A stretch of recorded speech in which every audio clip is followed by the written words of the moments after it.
This is Jamie Steimer with Starry Constellation magazine. First Lady Donna Martin, it must mean so much to you to have your story brought to screen. What was it like when they first approached you?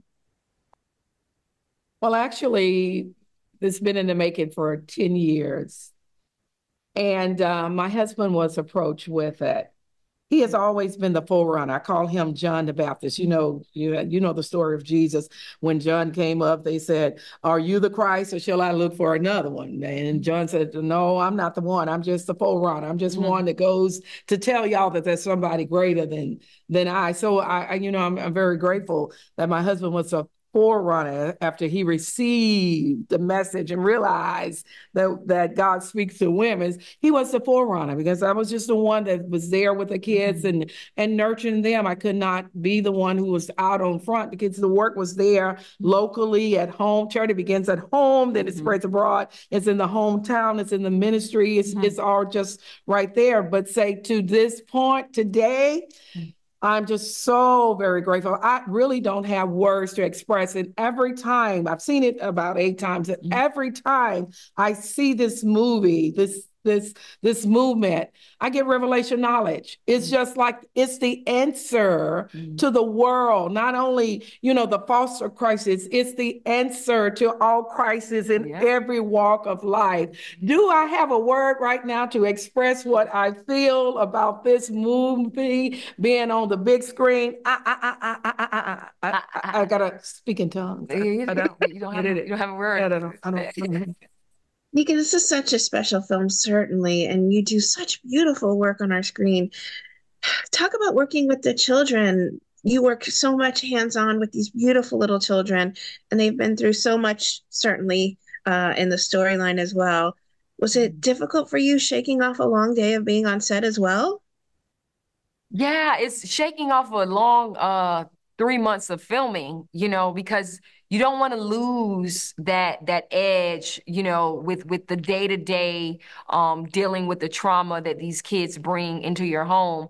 And so I didn't allow myself to get, I had my coach and he was there to help me through some moments, but I didn't allow myself to get to uncloth, you know what I mean, to take off First Lady Donna Martin. I wanted to stay in it because I wanted to bring that weight every day to set, because it's easy to be yourself in between takes and kind of like forget that this content and this story is heavy. It is a heavy piece of information that you're bringing to the world, and so you want to make sure that you're bringing it in its truthfulness and its authenticity.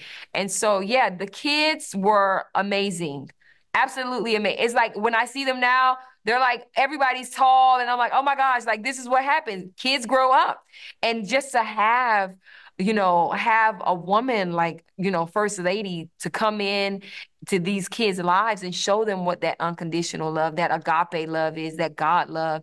And now, they're able to have families of their own. I just think it's so special, and I can't wait till people see this movie and be moved by it. First Lady Donna Martin, it must inspire you or encourage you at least to have more people with adopting and things like that. And people speak with you, I'm sure, all the time about adoption and bringing beautiful children into their home who have been touched. Is that what you hope lingers with people who watch Sound of Hope? Is that they'll open their hearts and maybe help process other people's traumas, other little ones' traumas? Yes, not only do I hope, I think my expectation is past hope. Hope is something that you keep hoping for, that is going to come to pass. Well, that sound, which we are hearing in our ears of all the 400,000 children who's out there, has manifest into hope that will cause change, that will cause a manifestation of everyone getting up and arising to hear that sound of hurt, pain, neglection, and be that answer and solution. So for me, it's past hope.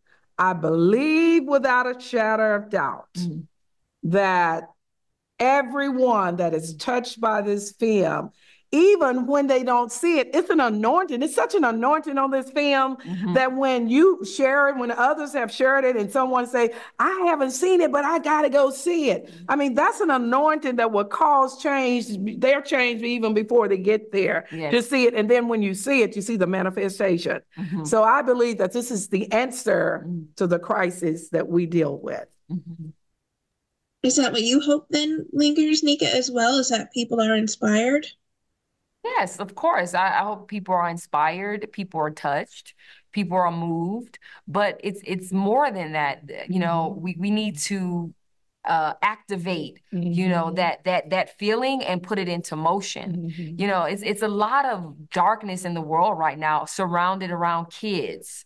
And I think it's time for us to take the blinders off and be proactive and trying to end some of these horrible situations because it is fixable. When you think about it, there are people in this world. They make, and listen, just like the Martins, they didn't have the resources, right? They didn't have the finances. Things were not perfect, but they knew they had to do something because this woman heard the voice of God to go out and be the mother to the motherless. And so I'm hoping, like, and we're beyond hope, right? We're praying and we're telling people, like, let this come into your heart. Amen. And let it move you, and don't ignore that. You know, I think a lot of people, that first instinct is to say, nah, this is not for me. Or even if they have a thought like, nah, that's just something that I thought in a second, but go beyond that and see how you can really change someone's life. And that person's life, when they have kids, life will be changed.